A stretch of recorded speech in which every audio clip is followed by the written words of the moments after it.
तब सिर्फ आर्थिक ना हो, उसमें प्रकृति और शांति भी शामिल हो, which means from every corner the earth calls out, protect me or the story will remain incomplete. Development should not mean economy alone. It must also embrace nature and peace. Good morning, ladies and gentlemen.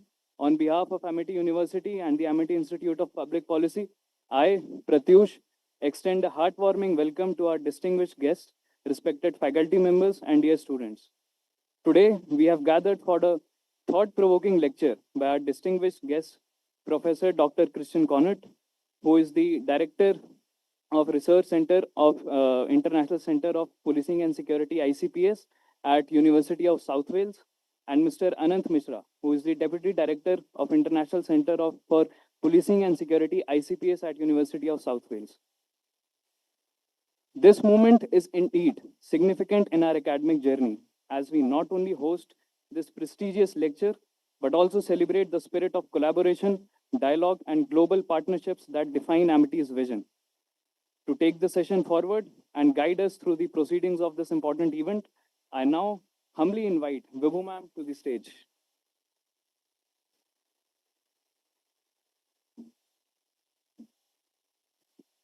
Thank you, Pratyush, for the lovely welcome and a lovely start to today's event.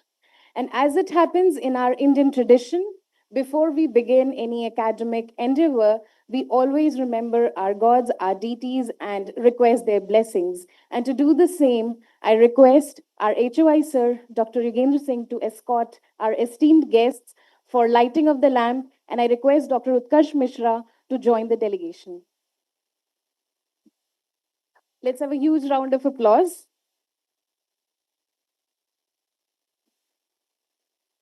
This ceremony is a reminder for us to always choose light over darkness and positivity over negativity. And in the spirit of Navratri, I think there can be no better start to today's event.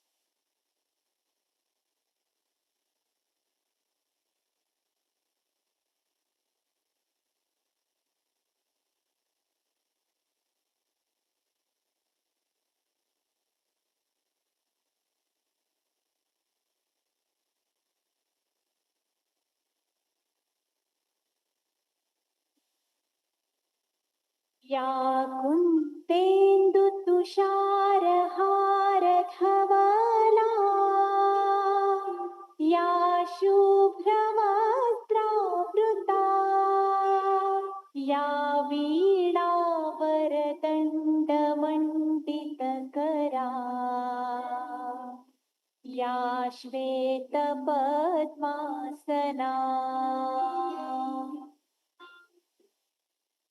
या ब्रह्माच्युतशङ्कर प्रभृतिभिः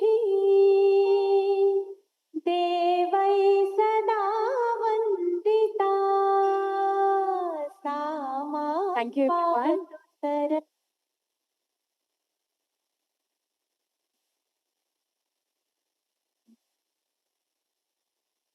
And now it's time to officially welcome our esteemed guests for today. I request our HOI, Dr. Yugendra Singh, to felicitate our guest speaker, Professor Christian Connaught, with a shawl. And our AIPP goodie bag.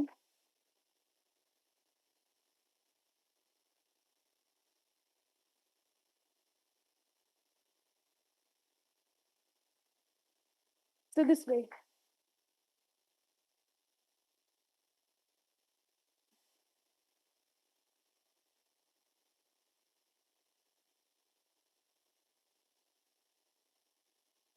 And now I request him to felicitate, to welcome our second guest for today, Mr. Anant Mishra, Deputy Director, ICPS.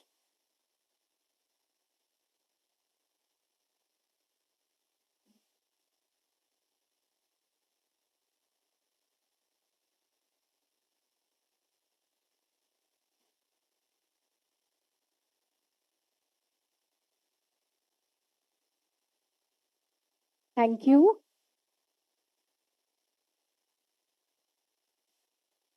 To begin this August gathering, I would now like to invite our head of institution, Dr. Yogendra Singh, to deliver the welcome address.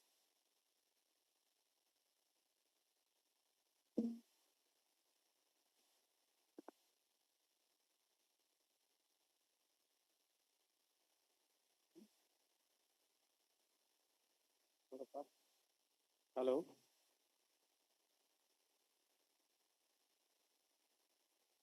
Good morning, esteemed colleagues, distinguished guests, and dear students. On behalf of Amity Institute of Public Policy, Amity University of Uttar Pradesh, it gives me an immense pleasure to extend a very warm welcome to all of you on this special occasion. We are deeply honored to host today's eminent speaker, Professor Christian Cornett, the Director of International Center for Policing Security at the University of South Wales. His vast experience in this field of public policy, security studies, and European governance make him one of the most respected voice in contemporary academia.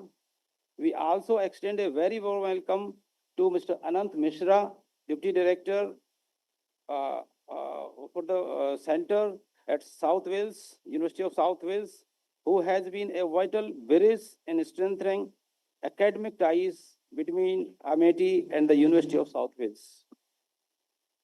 At Amity, we firmly believe in nurturing global perspective and preparing our students to face the challenges of an interconnected world. This gathering is also a testimony to our most respected founder president, Dr. Ashok K. Chauhan, sir, vision of internationalization, research excellence, and innovation. By hosting distinguished global scholar, we are creating opportunities for our students and faculty to engage with world-class ideas, foster meaningful dialogues, and expand the horizon of learning. I am confident that today's lecture will inspire new ways of talk thinking, spark intellectual curiosity, and encourage collaborations that we go far beyond this hall. With that, I once again extend my heartfelt welcome to Professor Conrad, Mr. Mishra, our distinguished colleagues, and most importantly, our bright students who are the true beneficiary of this initiative. Thank you, and I wish today's event a great success. Thank you.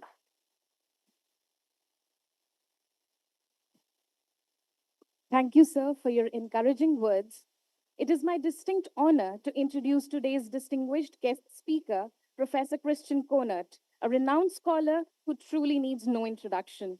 While this is his first time joining us in person, he has previously honored us with his presence at the ICOP 2025, where we had the privilege to hear him while he chaired one of our panels. Sir, we remain deeply grateful for your gracious acceptance of our both invitations. But before we move on, I would like to invite Deputy Director, ICPS, University of South Wales, to introduce the theme of today's lecture, Mr. Anant Mishra. Mr. Anant Mishra holds the prestigious Marie Curie Research Fellowship at the International Center for Policing and Security, University of South Wales, and is also visiting faculty at the School of Behavioral Forensics, National Forensic Science University, India. With over a decade of operational and academic experience in national security, he has served at Government of India's Integrated Defense Staff. In his role, he has briefed political leadership and senior military commanders during his visits of high-level foreign delegations, including the German Armed Force Command and Staff College, the US, National War College, and United States Army Pacific. He has widely published across international journals and defense think tanks and has delivered lectures at institutions including the General Sir John Portewala Defense University, the Institute of National Security Studies, Colombo, and the Defense Services Command and Staff College, the National Security Guard Manesar Garrison. His career reflects a commitment to advancing global security studies while mentoring the next generation of scholars and practitioners. And in his line of accomplishments, he also happens to be my colleague and a really good friend. So please welcome Mr. Anant Mishra with a huge round of applause.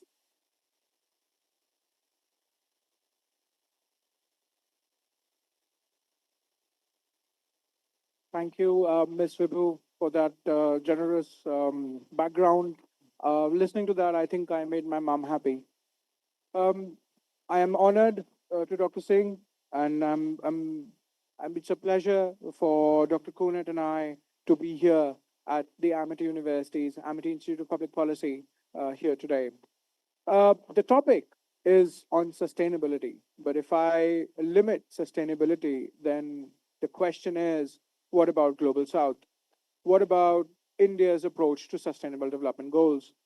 And to do that, there is no other better colleague, research supervisor, and not only my boss, but a professor at the International Center for Policing and Security at the University of South Wales, Dr. Conard, who's an expert in the domain of sustainability, connecting with security, connecting with political commitments, connecting with the UN, connecting with European Commission, connecting with a lot of institutions which must appear to be jargons in this audience, but essentially his line of experience. I will fail in my duty to summarize his excellence and his brilliance in the academic world, which I personally have witnessed not only as his colleague but also as his research candidate. His expertise and his insight in the domain of European Commission, where he advised predominantly, including the UK Home Office, which he continued as an advisor. Now, what makes it interesting is when we connect sustainability, we also see him coming in from the perspectives of the Brexit. So we all know how challenging Brexit was for the UK. So when we look at him, he was essentially the advisor who was consulted by the UK Home Office when Brexit was to be announced. So there is no other better person than him. And I don't want to take too much of your time, Professor. So may I request Dr. Conant to open his lecture here today. Thank you.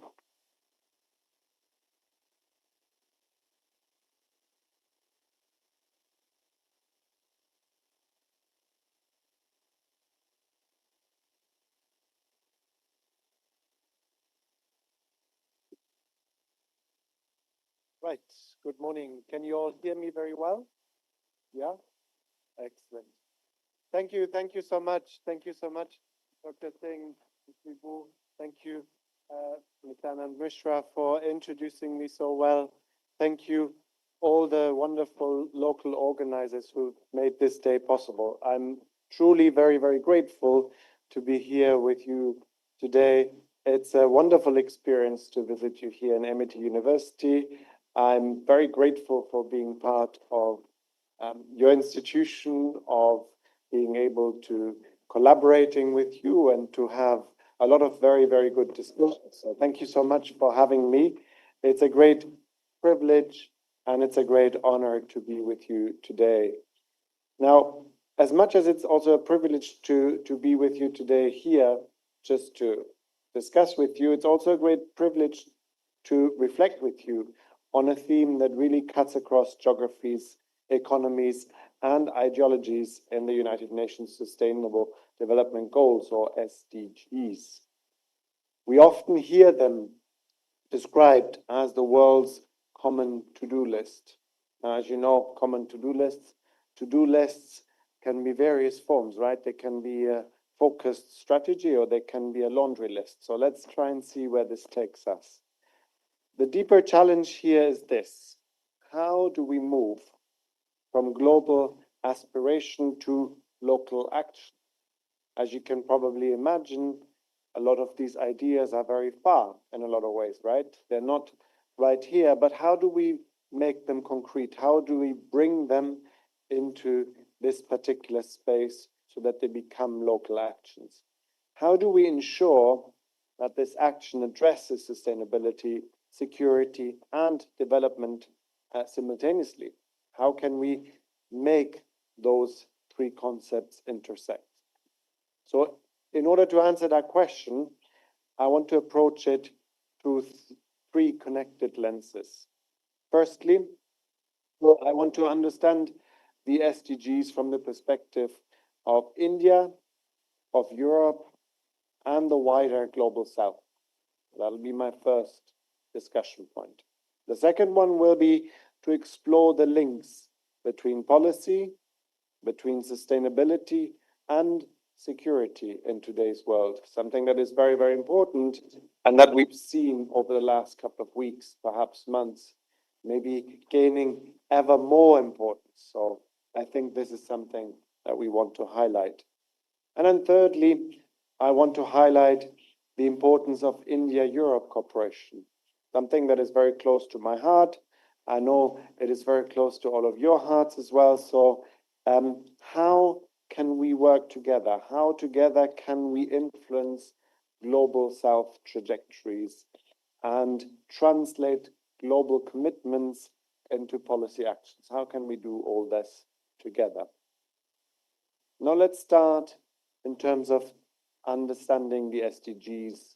Let's look at India-Europe.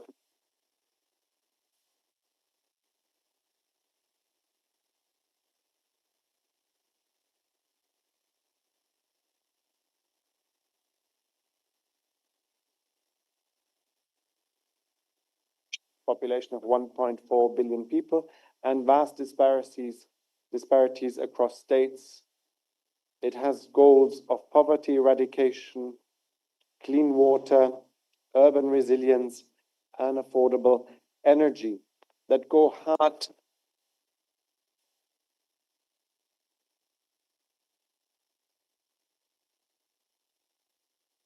Next, that were developed by India's Planning Commission.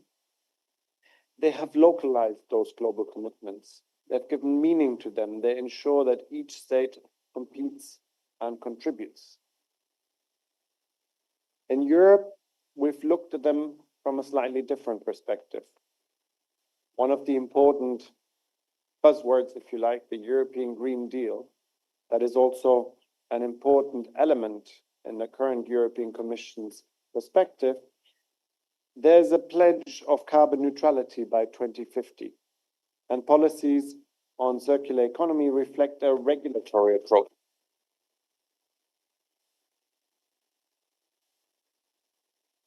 A question of how Europe tends to approach these questions more generally. Here, sustainability is embedded in law, in markets, and in regional accountability mechanisms. For Europe, those SDGs are about leadership and global norms, and shaping those global norms, shaping them not only inside of Europe, but also outside of Europe. Then we look at the global south. In terms of the global south, we can see very diverse grouping, right? A very diverse grouping of different states that have shared developmental constraints to an extent. Many global south nations see the SDGs through the prism of capacity and justice. The challenge here is not just what to do, but how to do it without replicating inequalities. The financing, the technology transfer, and fair access to markets, those issues become the central questions. So while India emphasizes development and Europe emphasizes regulation, the global south frames those SDGs as a justice and equity project. These three narratives must be aligned if we are to be successful. So how do we then do that? How do we link those three narratives? So let's try and link them then, shall we? Linking policy, sustainability, and security. When we talk of the SDGs, we often frame them as development issues, as mentioned. But in reality, we can see a lot of security issues in those development issues, right? Let's look at them and drill into some of those issues. The first issue here is that of climate change, the topic of our time, right? We have lots of young students, young school kids that kind of protest around some of those issues. It is a very important topic. Now, in South Asia and in Africa, water scarcity, rising sea levels, brackets, Maldives, and crops failures displace populations and create conflict over resources. In Europe, extreme heat, we've seen it again this summer. We've seen it, well, perhaps we're seeing it right now here. In Europe, extreme heat and dependence on external energy creates political vulnerabilities. Those political vulnerabilities, we're seeing that increasingly. Every time somebody says, oh, but this is about this, we see more and more of those developments. Climate resilience is therefore both a developmental, but it's also security policy. It isn't just climate. It is much, much more than that. And the second item, let's look at energy transition. Energy transition, again, is very much at the forefront of our thinking. It is something that we're discussing very much, also in the context of current geopolitical developments, shall I call them. India's push here for solar power is about reducing imports and strengthening sovereignty. And it certainly is. Europe's renewable are about insulating itself from geopolitical shocks. Europe has learned this the hard way. Certainly, the 1970s were very much a reminder of what those geopolitical shocks can create. And the 1970s have given us an imperative to really push for that. Especially now, after the Ukraine crisis, this has renewed and perhaps increased relevance. For the Global South, renewable energy is about affordable access without which SDG 7 remains only a distant dream. Now let's look at the third item here. The third item is health and relatedly health security. Now, many years ago, I remember when in talks I used to talk about health, very few people would think about security in the context of health, right?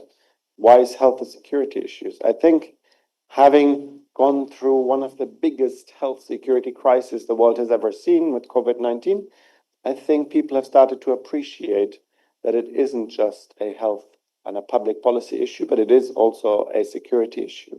COVID-19 here exposed how fragile systems really can be and how many things are linked to that.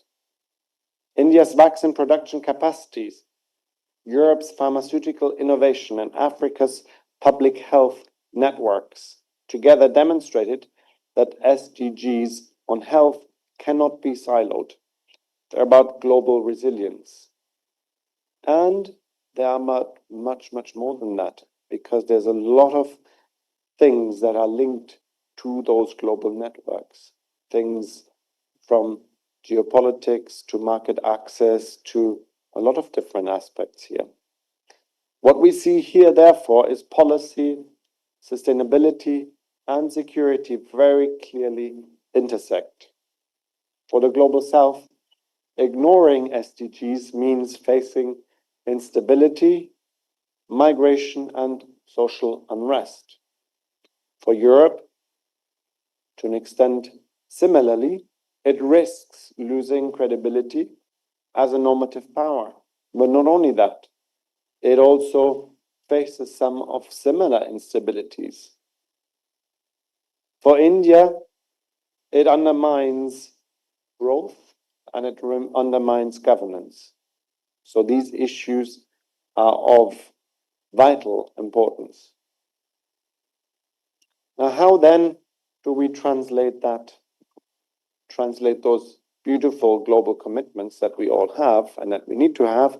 How then do we translate them into local actions? How do these commitments actually move forward from words to actions? And when we look at India and India's practice, we see firstly, we see in the Clean India mission, and we see advanced SDG 6, sanitation at scale. We also have the National Solar Mission that made India one of the fastest growing renewable energy markets. Digital tools like biometric-enabled direct benefit transfers target SDG 1, no poverty, and SDG 10, reduce inequalities by ensuring welfare reaches the poorest households. And important that is. When we come back to Europe, we can see Europe's practice here embedded firstly in the EU's Green Deal and also in the Fit for 55 package that are ultimately systemic attempts to align every sector to climate neutrality. We have very important financing mechanisms here, such as the Just Transition Fund, that show how policy can really mitigate inequalities arising from energy transitions. We also have monitoring through Eurostat, very, very important tool that Europe has created that ensures accountability at the member state level by keeping a good record, by knowing where we are. Now, in terms of Global South and Global South practice, in Africa, for instance, we have African Union's Agenda 2063 that aligns closely with the SDGs but faces financing and institutional challenges. Latin America integrates SDGs into social inclusion programs, but debt burdens sometimes undermine progress. Small island states see SDGs as survival strategies in the face of rising seas. The key difference here lies in capacity and resources.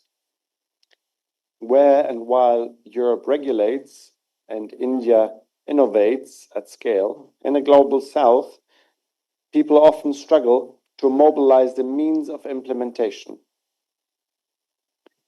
Therefore, very significantly, here global cooperation, particularly India-Europe cooperation, matters. How can we then drive forward that cooperation? How do we drive forward cross-regional collaboration that includes India, that includes Europe, and that includes the Global South more generally? Well, firstly, it starts with the realization that ultimately those SDGs, they cannot be achieved in isolation. They are, not for nothing, global. And this is where India and Europe have a unique role. Together, they can serve as bridges for the Global South. Let's look at the first aspect, climate and energy. The International Solar Alliance, launched by India with French support, now includes over 110 countries, many from the Global South. It represents a model of North-South partnership. In terms of urban development, Europe's experience here with sustainable cities feeds into India's smart cities mission, which can then be adapted also by other regions in the world, such as Africa or Southeast Asian cities.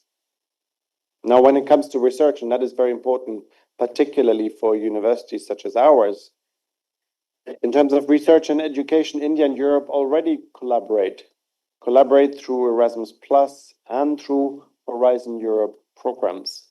Expanding this also to other countries of the Global South and including partners here builds human capital that can then be used to drive forward some of those other SDGs. In terms of finance and trade, the EU's Global Gateway and India's development cooperation programs can jointly offer alternatives for infrastructure financing in Africa and Asia, aligning SDGs with sustainable practices. The message here is simple. India provides scalable, frugal innovation. Europe provides regulatory strength and financing mechanisms. Together they can come and empower the Global South to transform global commitments into local realities. Let's move forward together. Let me conclude now. Let me conclude by underlining 3 lessons to take from this. First, The SDGs are not abstract. They're instruments, ultimately, of security, of governance, and of justice. Secondly, while India frames the SDGs through development, Europe frames them through regulation and the Global South frames them through equity. These perspectives are not contradictory, but rather complementary. And thirdly, collaboration between India and Europe has the potential to empower the wider Global South by combining innovation with regulation, combining resources with justice. We can then move from aspiration to action. The SDGs are not just about 2030, they're about building resilient societies for the decades to come. If India, Europe, and the Global South can work in synergy, the world has a fighting chance to make this agenda real. Thank you.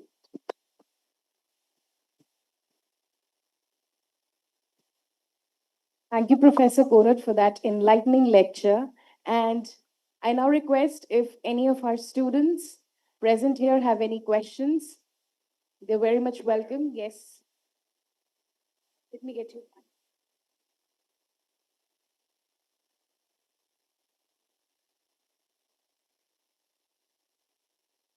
The students who want to ask questions may raise their hands one by one, and we'll take up their questions.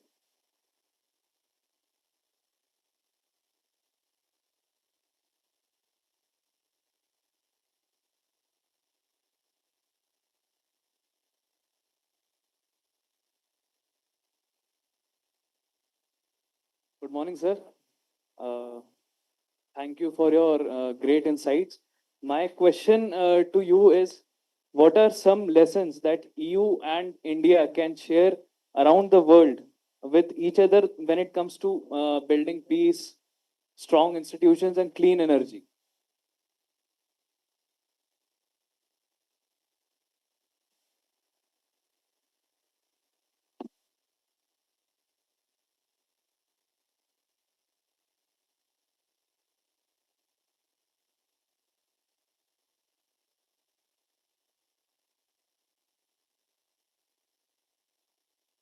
Shall I take several questions? Yep, do that.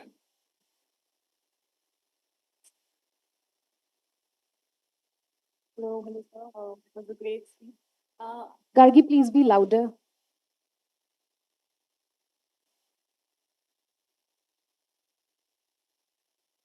Hello, sir. It was a great speech. I actually wanted to know something from your expertise. When we talk about climate sustainability, we talk about mitigation and adaptation, about global south and global north. How do we bridge that divide between adaptation and mitigation?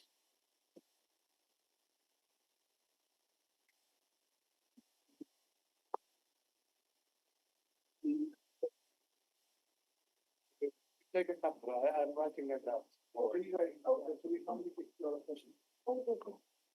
Sir, thank you for your enlightening words on energy security. And my question is, in fact, in that vein, regarding the actions of your country in the realm of energy security. We've seen that Germany, in an era when countries are transitioning to nuclear power as an alternative, we've seen Germany shutting down all of their nuclear power plants and, in fact, transitioning to coal power. And given your remarks on SDGs and global warming and energy security, and we've seen all the imports of energy from Russia, so I wanted to hear your views on how your nation is in fact contributing to fulfilling the SDGs. Thank you.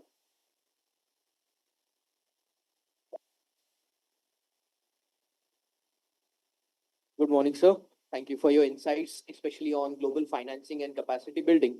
My question to you specifically is, with the rise of Russian aggression in Ukraine and in the East and lack of decisive leadership by the United States of America, how much do you think EU is willing to compromise on their defense spending and continue spending and financing these clean energy projects in the global south? Thank you, sir.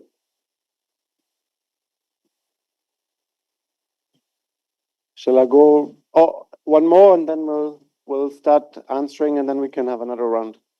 Is there one more? Otherwise, Any I can. questions? Otherwise, I Do can we just have any? answer and we can.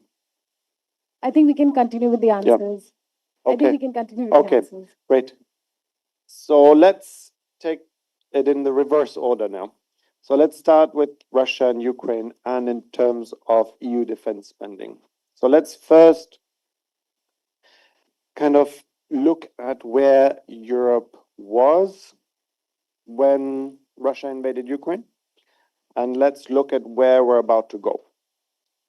Now, when we look at defense spending in general, what we can see at the moment, that is before a lot of the EU defense spending comes in, we see European armies at their lowest point, as we've seen them perhaps for many, many, many decades.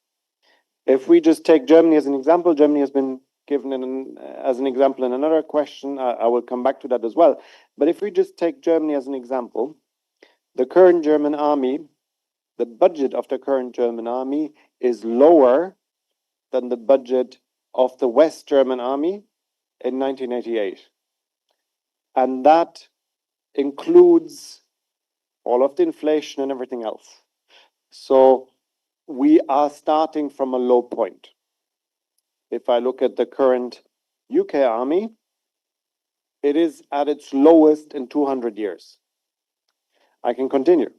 If I look at the current French army, it is a very, very similar picture. We're seeing a picture of an army that has been underfunded for decades, many, many years. Now, why is that so? Firstly, one of the main reasons the academic literature has described as the peace dividend, right? The peace dividend that with the collapse of the Soviet Union, we no longer have bipolarity, we no longer have this antagonism, therefore, there is no need to have a strong army.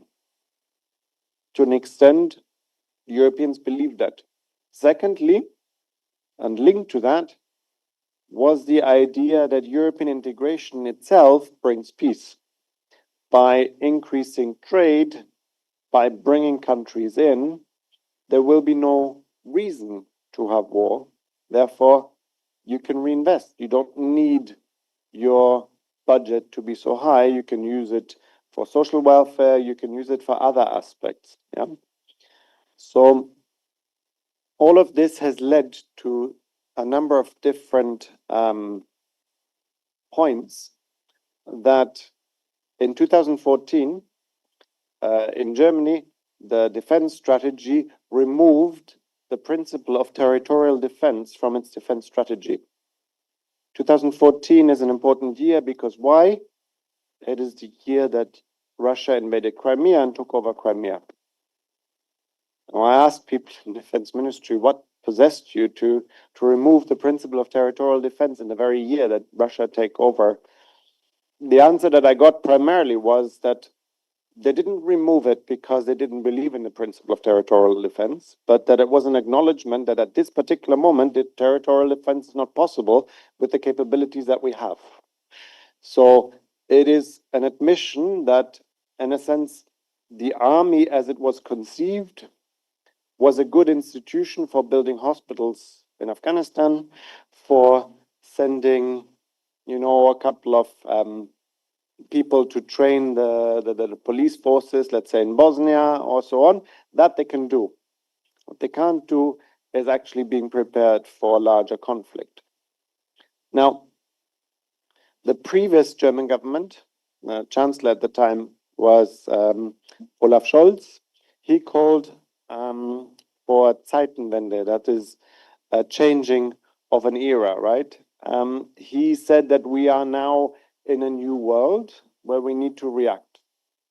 One has to say it was primarily a rhetorical action, because after his speech and many positive words, the army is still relatively underfunded. The new German government that has come into place, though, has significantly changed that. The new German government has firstly, removed one of the biggest hurdles for German spending on defense. And one of the biggest hurdles for German spending on defense was an abstract in the German constitution, one paragraph that basically said how much you can spend in proportion to your overall budget. Yeah? How many new debts you can accumulate on a yearly basis. And that was always making it impossible to spend very significant sums of money on defense or also on other things. They've changed that. In addition, they've made it possible, and they have now raised a very significant amount of money that they're going to spend over the next 10, 15 years on defense. Now, even when that money is spent, we're going to reach perhaps the levels of West Germany spent in 1988. So we're not talking about, the coming of a new global superpower in terms of defense spending. But what we are talking about is a more robust defense stature. So that is the case here. When we look across European countries in general, within NATO, there's now an agreed policy to raise ultimately the budget, yearly budget, for defense to 5% of GDP. So that is, with the exception of Spain, generally agreed policy in Europe. And the EU has now developed financial mechanisms to allow, firstly, spending on defense not being counted as part of your deficits, making it more possible for European countries to spend on defense, because spending on defense basically doesn't count towards your deficit in terms of your debt structure. So it creates incentives for countries to spend on defense, and in terms of joint borrowing for some of those defense projects. So overall, we can say there is a very, very significant movement towards more European defense. I think it is fair to say that it is the most significant movement towards European defense over the last decades. But, and here I want to caution it briefly, we're starting from a low point. So let's not expect that we're going to talk about a global military superpower here. Let's just say that we're reaching robust defense. That will be the objective ultimately. Now, let's go to the prior question. As I was talking about Germany and about German energies, let's put that in context also. Germany took the decision to remove itself from nuclear power. The context in which the former German Chancellor Angela Merkel took that decision was that of the great accident that you might remember in Japan, where there was a big earthquake. There was a problem that was related to the earthquake, and we had radiation that escaped, and et cetera, et cetera. So that caused a lot of panic in the German class. It led to internal political developments in Germany that primarily led to a massive rise of the Green Party. So Angela Merkel thought it was a clever idea to remove the political threat of the Green Party by adopting some of their policies and making it state policy. And that is what explains the political decision to remove Germany from nuclear power. Now, is that a smart decision in substantive terms? We can debate about that. We can certainly debate about that. As you rightly said, nuclear power is probably becoming more important in the future.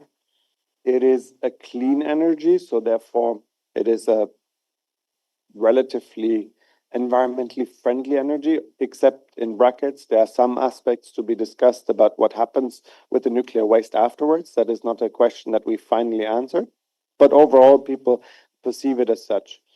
Now, the German move towards coal was not meant to be a move towards coal.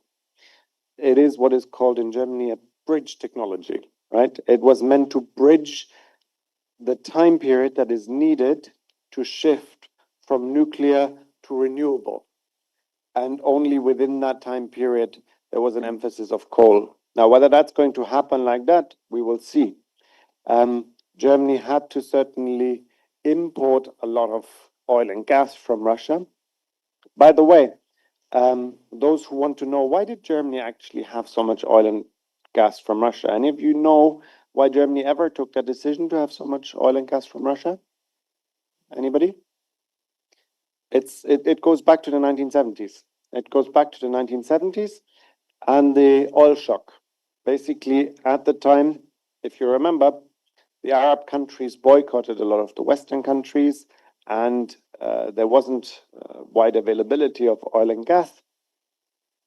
And the decision was taken never to be caught out like that again, right? The decision was taken, okay, we need to be a little bit more flexible with our suppliers, so that kind of shock cannot arise. And the Soviet Union was seen, even at the time, as a reliable partner. There was the strong policy of the then German Chancellor Willy Brandt, and his idea was the so-called Wandel durch Handel, which is we achieve change through trade. Basically, we trade more, and as a result of that, communists are going to become more like us, right? That was the basic idea. So the more we trade with the Soviet Union, the more they're going to become like us. Now, you can debate again as to whether that really happened fully. I guess it looked like it could happen in 1989, 1991, because the communist system collapsed in the Soviet Union. Russia had a huge transformation. And then it had a transformation back away from democracy. So then you can kind of debate again whether indeed this was the smartest policy. But certainly until the war with Ukraine, Germany had the idea that Russia is a reliable energy supplier. And contrary to, and this is where I need to kind of say it, because sometimes the sequence of events is mixed up and people say, oh, but why did Germany stop buying Russian gas then as a response to Russia? Isn't that a suicide? It wasn't Germany that stopped the Russian gas, it was Russia that cut off the gas. So it is very important to remember the sequence first. And it was Germany that managed to, in a very short period of time, find alternatives to Russian gas, but it wasn't actually initially Germany that changed that sequence of events.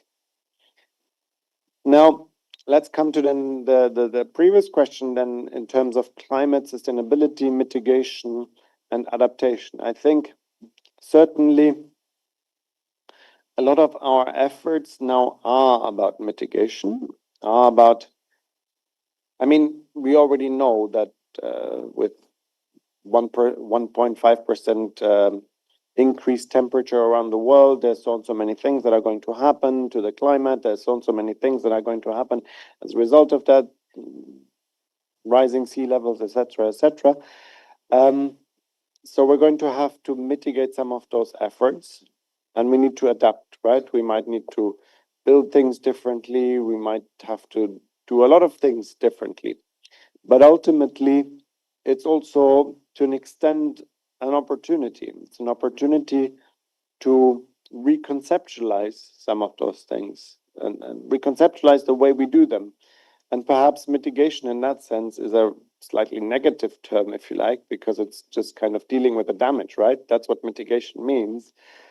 And to an extent, that's true. We're having to deal with the damage, but to an extent, you can also think in terms of the innovation that can be created thanks to that, the innovation and the energy and the kind of new ways of dealing with some things that can be created. So perhaps rhetorically, to kind of turn this around and not see that so much as only a negative aspect, but also as a positive aspect, embracing that innovation, embracing that perhaps in the future, let's look at nuclear, for instance. If we have a totally different new way of dealing nuclear in a much more efficient way, we are reconceptualizing energy, right? We're not only mitigating damage, we are reconceptualizing the way we're doing things.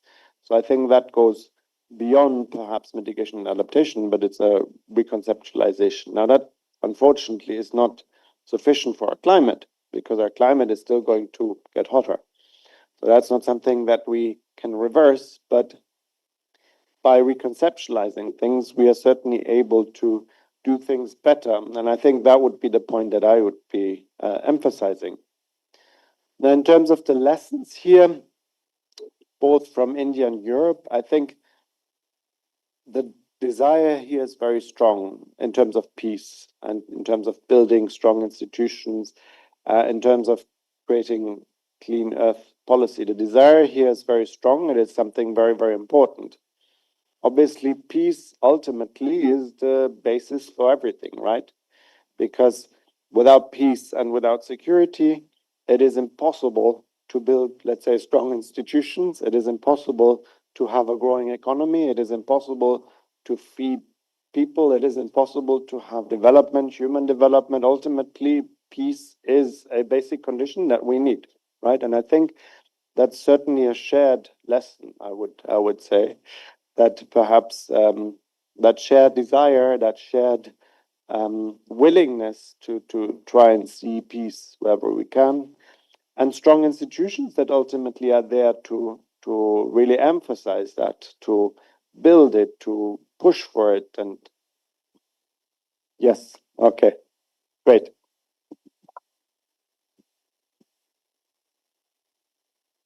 Thank you so much, Professor Konert, for your enriching words. And it is my pleasure, my privilege to welcome on behalf of Amity Institute of Public Policy, our additional Pro Vice Chancellor, Sir, Director, Amity Business School, Professor Dr. Sanjeev Bansal. Let's have a huge, huge round of applause.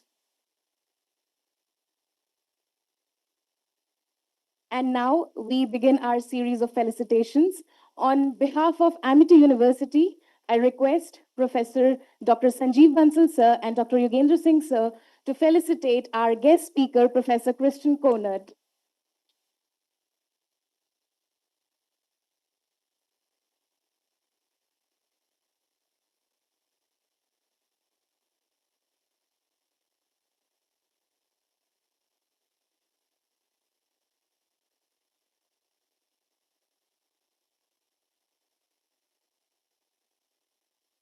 Can we have a round of applause while the felicitations are in order?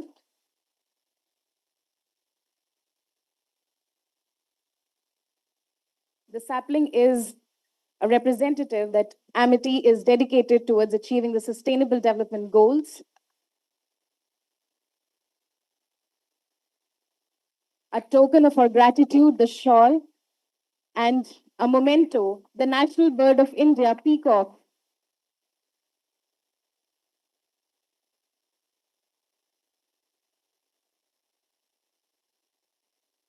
And now I request Professor Bansal and Dr. Singh to felicitate our second guest for today, Mr. Anant Mishra.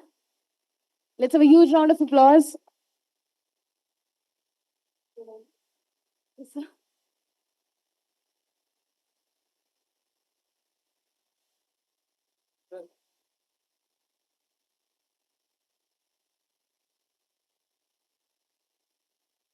I also request Dr. Utkarsh Mishra, faculty member AIPP, to join us on stage.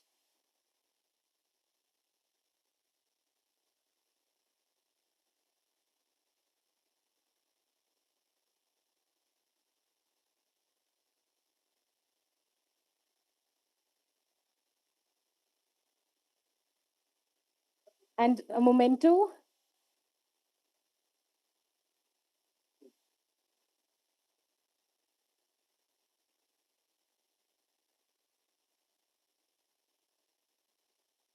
I request everyone to be on stage because we have another series of felicitations in order. And now I request Professor Christian Konert and Mr. Nant Mishra to jointly felicitate our additional Pro Vice Chancellor, Sir, Professor Sanjeev Bansal, sir. It's his blessings that we're able to organize this event. Let's have a huge, huge round of applause.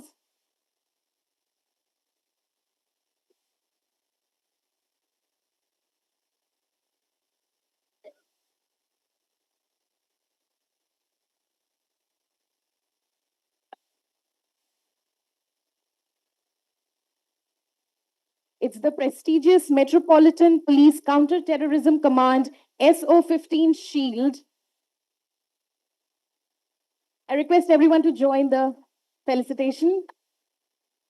And now I request them to jointly felicitate our head of institution, Dr. Yogendra Singh. Let's have a huge round of applause with the Wales Police Shield.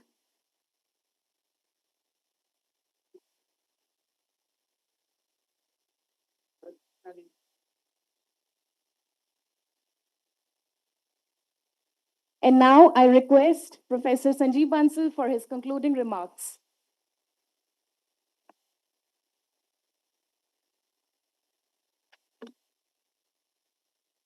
So, Professor Christine, Professor Anant Mishra, Dr. Yogendra, and all the esteemed colleagues over here and dear students. First of all, thank you so very much.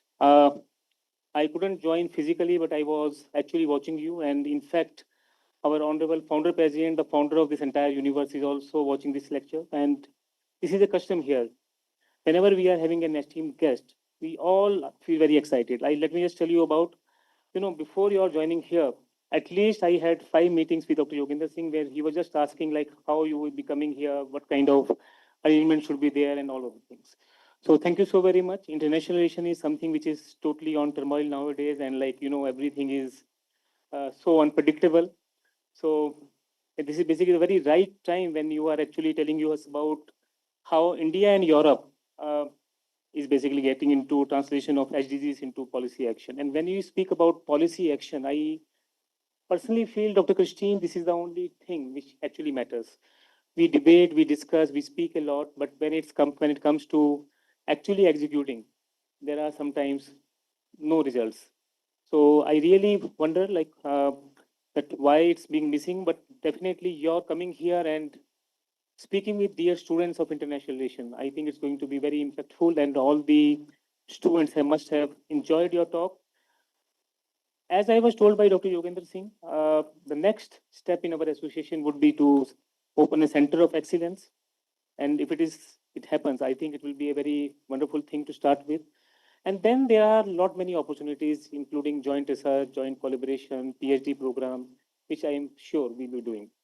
So thank you so very much. I would not be taking much of the time, but on the behalf of Dr. Ashok Chauhan, who founded this wonderful universe, we call it MIT Universe, with a school which incidentally I had. This is the first school of higher education, MIT Business School in 1995. And Dr. Mishra, since you belong to India, you must be knowing about all the states of India. So we have reached to 13 states of India now. We started our journey from this very place, UP, Uttar Pradesh, and now we 13 states. The latest one was in Hyderabad. And Professor Christine, we have our presence in all these 7 continents. It's not only Europe, Asia, Australia. Actually, we are in Antarctica also. So, on behalf of Dr. Ashok K. Chauhan, the founder of this entire universe, Dr. Atul Chauhan, Chancellor of this university and President of our foundation, Reasonable Faith Education Foundation, on behalf of Dr. Palminder Shukla, Vice Chancellor of this university, all esteemed colleagues and dear students, I welcome you.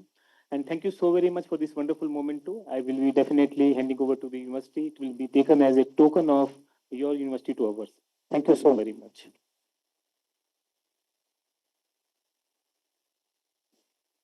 Thank,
Dr. Bansal sir, this journey of collaboration with the University of South Wales started with Dr. Singh and Ms. Vibhu.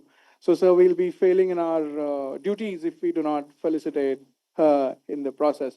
So, sir, with your permission, Dr. Kunal, sir, may you felicitate Ms. Vibhu for this opportunity, sir.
And now it's the time for the final segment of today's event.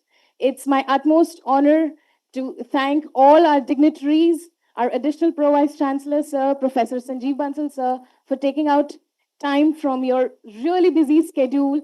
I really thank Professor Konert for his presence here in person with us and for his enriching, enlightening words. I think you've given so much for us as public policy practitioners to think about. I also thank Mr. Anant Mishra for being here with us, for helping us, for supporting us. You're always there for the department. Thank you so much for being here. I also thank our HOI sir, Dr. Yugendra Singh, without whose efforts, whose guidance, this event could not have taken place. I thank all our faculty members. Thank you everyone for being there for us, for being there, for being here with us. Professor Nitin, Professor Yutkarsh sir, Shivani ma'am, Saurabh, our PhD scholar is here with us. I also thank our wonderful, wonderful students who have been so patient and always stand with the department in all our activities. I thank each one of you from the bottom of my heart. Thank you very much. Hope you have a wonderful day ahead.